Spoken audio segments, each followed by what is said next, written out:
First your eyes, then your skin. We will make you feel born again.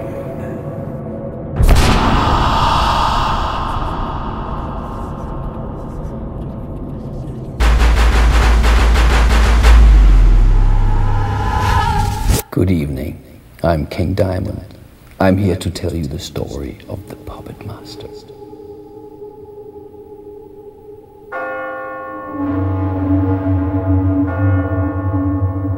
It takes you back to the 18th century in Budapest, Hungary. It's about me as a puppet, hanging on a wall, reflecting back on the past 18 years and all the blood I had to see, all the misery I had to go through.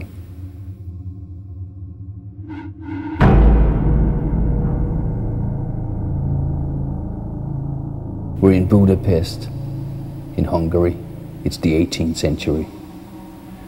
I'm gonna tell you what it was like for me when I first time saw this absolutely fantastic puppet show with these puppets that are almost human size. It's Christmas, snowy, it's cold outside. There are lines and lines of people outside waiting to get in. This show has been sold out for so long.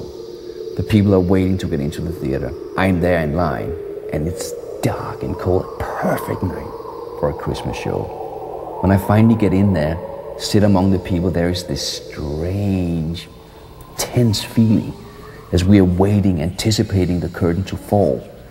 We've heard so much about these puppets on stage that it's magical. You can't believe what you're seeing. And suddenly it's like, whoa, shh, here come the puppets, you know. And I start looking over in the wing, and I notice, wait a minute, I think I see a few shadows over there. Maybe there's some of the puppets sitting over there, waiting to walk in. And then I see the puppet master come up the stairs, and there is like this walkway high above, almost up by the ceiling. And there he operates all these strings and stuff. And he actually leads a couple of puppets in on stage. Like, wow, there they are. One, there's two, three puppets coming in line. And halfway through the show, this really strange thing happens. The puppets are moving and doing things, and they look so lifelike. The skin, you know, is like, it looks like human skin.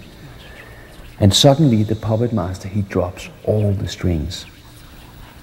They land on the floor, and the puppets that was like standing there with these strings, now they're on the floor. They just stand like this still. Nothing happens to them. And then they start to move. The little drummer boy is one of the puppets up there, and I'm looking at him, I'm like, oh my, no way. It's almost like his eyes are looking straight at mine. Can't be real. And then I suddenly see that on the skin of his hands, there's a little cut. And I see blood from this cut. And that can't be real. That can't be. This is too weird. And then he starts playing his drum. And it scares me because this is too much magic. And I do believe in magic. The other people in here don't quite believe that this could be magic. And then at the end of the show, we hear about the puppet master coming down from his walkway, taking the bow with what he calls his children, all these almost life-size puppets. And we're moving to the next song, which is Magic.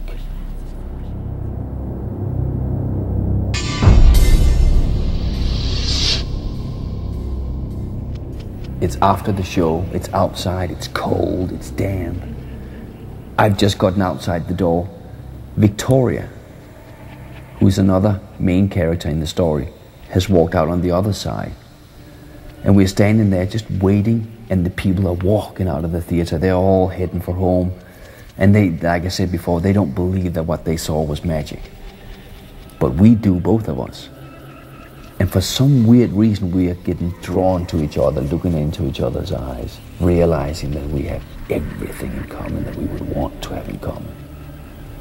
We're getting drawn so close that I can feel there is something else between us.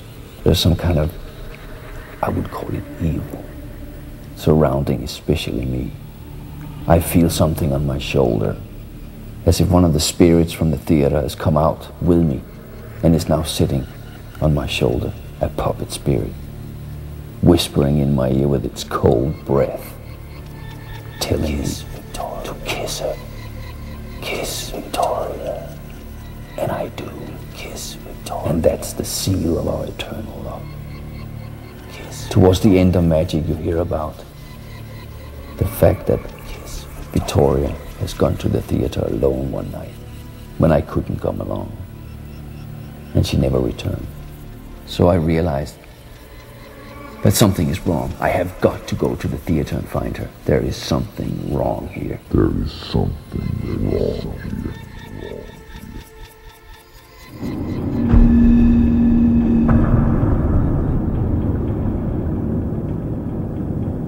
I'm in this backyard. It's like a courtyard, I would call it. And I notice that there is stairs leading down to a cellar. I'm about to walk down there because this must be a back entrance to the puppet theater. And as I'm about to walk down these stairs, I see the handle move and the door starts to open. And I quickly hide behind some trash cans. And it's this 300 pounds of flesh, emerentia, coming out, floating up the stairs.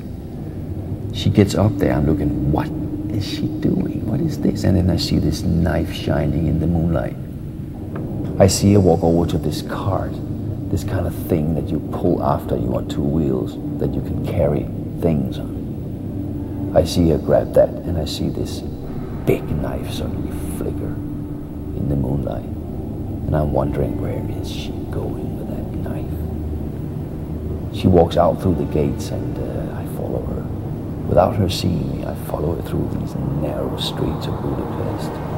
It's cold, it's damp, and I keep following her, hiding in the shadows. Then she suddenly turns down an alleyway, and I see there's someone lying on the ground. It must be a homeless. Then I see the knife come up high. The moonlight just flickers, and the knife comes down so hard it goes all the way into his chest. That's where she leaves the knife, so as little blood as possible can escape his body, because she will need it later. I'm looking and I'm surprised that blood is not red, not in the dark. In the dark of night, blood is black. Dark of night, blood is black. Then she wraps him in a sack and puts him on this cart. She's got to get out of there before she gets caught. So she rushes back to the old theater. And there in the backyard, I follow her all the way, and I see her take this body off the cart, down into the dark and into the cellar. And she leaves the door open. It's ajar, and I wonder why. I follow her inside, and I walk on after her in these narrow hallways. Every time she turns a corner, I sneak up fast and I see where she goes. Suddenly, after one corner, she's gone. I can't see her. But I do see a light from a room up ahead. When I peek into this lit room, it's gloomy, and it's a horror show that I see. Nothing but horror. And then I feel the blow. I'm knocked out.